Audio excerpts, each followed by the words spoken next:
প্রধানমন্ত্রী ঘোষণা দিয়ে যে প্রত্যেক তারার মধ্যে একখান সরকারি কলেজ গড়িব। রবিবার 23খান কলেজ নতুন করে জাতীয়করণ করিবার লাই সরকারে ঘোষণা দিয়ে এটা ভিতরে আর আটাদারি কলেজের নাম আসছি। আর আটাদারি কলেজের নামাইবে পরে সোমবারে সকালে ছাত্রছাত্রী এলাকাবাসী শিক্ষকল মিলিয়ে আনন্দ মিছিল করছি একে অপরের মিষ্টি খাওয়াইয়ে পরে ব্যাগুনি প্রধানমন্ত্রীরে অভিনন্দন জানাই। বদিন আন্দোলনের ফসল হিসেবে হাটাদারি কলেজরে বঙ্গবন্ধুর সুযোগ্য কন্যা জননেত্রী শেখ হাসিনা যে ওয়াদা করছি বাংলাদেশের প্রত্যেকটি উপজেলার মধ্যে একখান সরকারি কলেজ গড়িব তার ধারাবাহিকতায় হাটাদারি কলেজরে এই সরকারিকরণ করছি আর হাটাদারিবাসীর পক্ষতুন জননেত্রী শেখ হাসিনার কৃতজ্ঞতা প্রকাশ ধন্যবাদ জানায়। কলেজ আজ সরকারি বললেন মাননীয় প্রধানমন্ত্রী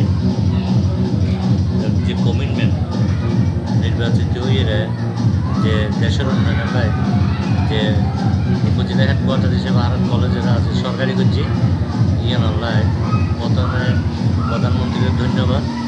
বঙ্গবন্ধু শেখ মুজিবুর রহমানের সুযোগ্য কন্যা বর্তমান প্রধানমন্ত্রী যে ওয়াদাবদ্ধ চট্টগ্রাম উন্নয়ন করিব সেই উন্নয়নের সর্বস্বরূপ হাটাদারি কলেজের উন্নয়ন করছি হাটাদারি কলেজের সরকারিকরণ করে এনে এক কৃতজ্ঞতা আমাদের আবদ্ধ হই। Mohammad Alamgir Hossain, C plus, হাটাদারি।